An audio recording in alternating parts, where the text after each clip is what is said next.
Okay, good day everyone, especially to our instructor, Mrs. Cherilyn Hala. Good day, ma'am. At this moment, I will memorize the Article 3 Bill of Rights.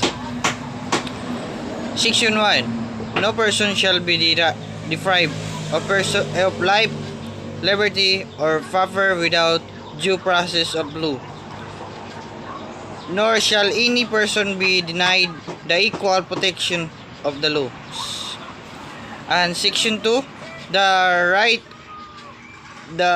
of the people to secure in their person, houses, papers, and effects against unreasonable searches and seizures of whatever nature and for any purposes shall be inviolable, and no search warrant or warrant of arrest shall be expected upon probable causes to judge after examination under court of and permission of the complainant and witnesses. He may people and particularly describing the place to be searches and the person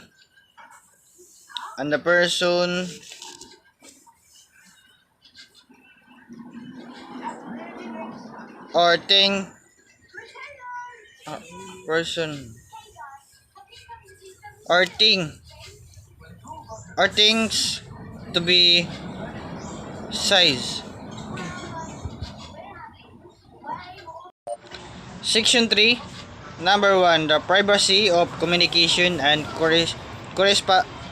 correspondence shall be inviolable except upon lawful order of the court, or when public safety or order requires otherwise, as prescribed by law.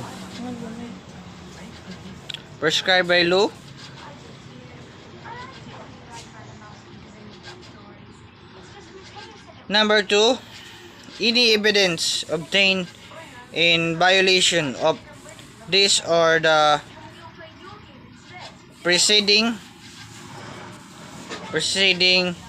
section shall be inadmissible for any purposes in any proceeding.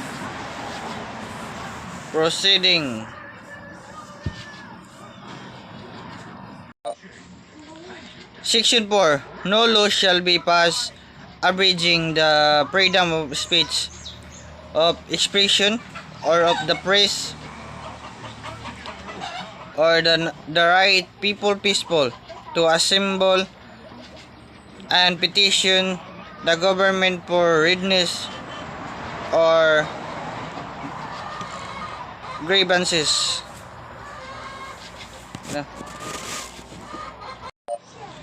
Section 5. No law shall be made respecting an establishment of religion or prohibiting the free exercise and enjoyment of religions, profession, and worship without discrimination or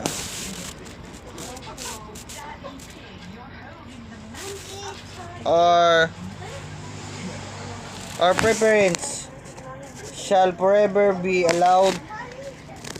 No religious test shall be required for the exercise of civil or political rights.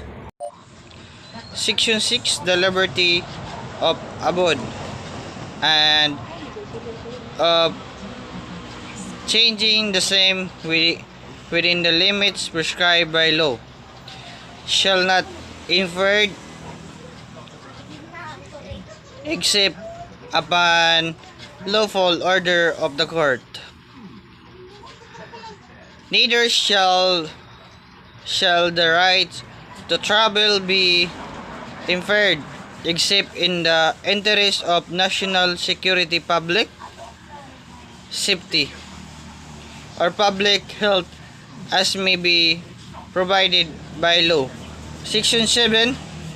The right of the people to information on matters of public concern. The concerned shall be recognized, access to official record and to documents and papers pertaining to official act, transactions, or decision, as well as to government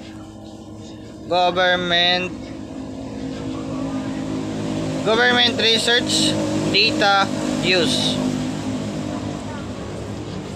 as basis for policy development shall be afforded the citizen, subject to such limitation such may be provided by law. Section 8. The right of people, including those employed in the public and private sectors, to form unions, association, or societies for purposes not contrary to law shall not be abridged. And Section 9. Private property shall not be taken for public use without just compensation. And Section 10. No law impairing the obligation of construct shall be passed. Section 11. Pre-access to the court and quasi-judicial bodies and adequate legal assistance shall not be derived to any person by reason of property. Section 12. Any person under investigation for the commission of an offense shall have the right to enforce of his rights to remain silent and to have competent and independent counsel, preferably of the own choice. If the person cannot afford the services of counsel, he must be provided with these rights. Cannot be waived except in a writing and the presence of counsel. And number 2, no torture, force, violence, threat, intimidation, or any other means with be it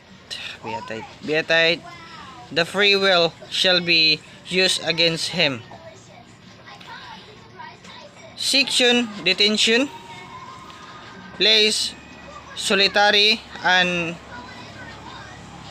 incommunicando or other similar forms of detention are prohibited. And number 3, any confession or admission obtained in the violation of this or section 17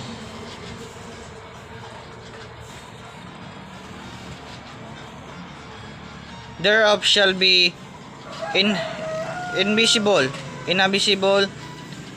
in evidence or against him. Number 4, the law shall provide for penal and civil sanction for violation of the section, as well as compensation to and rehabilitation of victims of torture or similar practices and their families. Section 13. All persons except those charged with offense punishable by reclusion perpetua when evidence of guilt is stronger shall before conviction be viable by sufficient sureties or be released on release before conviction and recognizance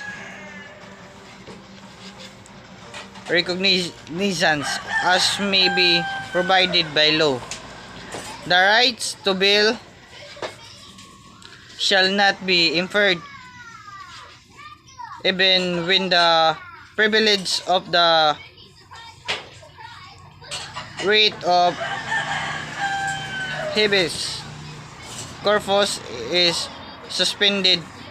Excessive bail right shall not be required. Section 14. Number 1. No person shall be held to answer for a criminal offense without due process of law. And number 2, in all criminals prosecution, an accused shall be presumed innocent until the contrary is proved, and shall enjoy the rights to be heard by himself and counsel, to be informed of the nature and cause of accusation against him, to have a speedy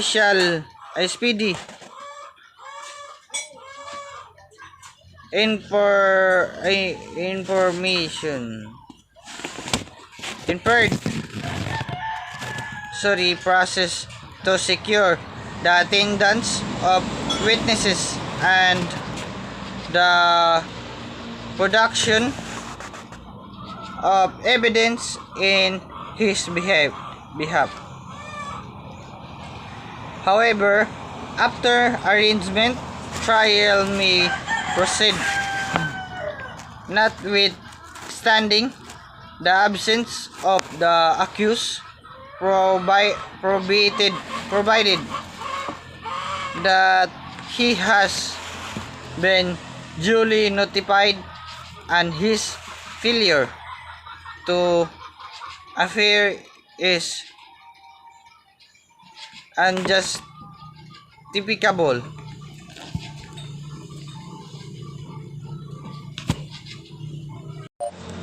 Section 15. The privilege of the writ. or hibis. Carphos shall not be suspended except in causes of invasion or rebellion with the public safety requires it. And section 16, all persons shall have the rights to a speedy disposition of their cases before all judicial, QC judicial or administration bodies. Section 17, no person shall be compelled to be witnesses against himself. And section 18, number 1, no person shall be detained solely by reason of his political belief and affiliation.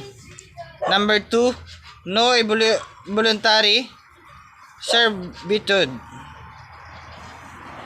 in any form shall exist except as a punishment for a crime whereof the party shall have been duly convicted.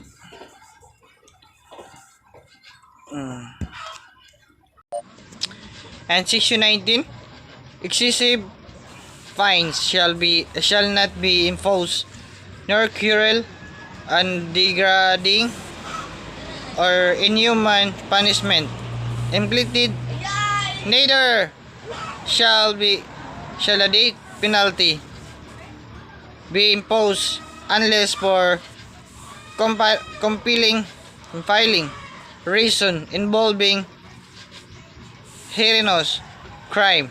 The Congress hereafter provides for its any death penalty already imposed shall be reduced to reclusion perpetua.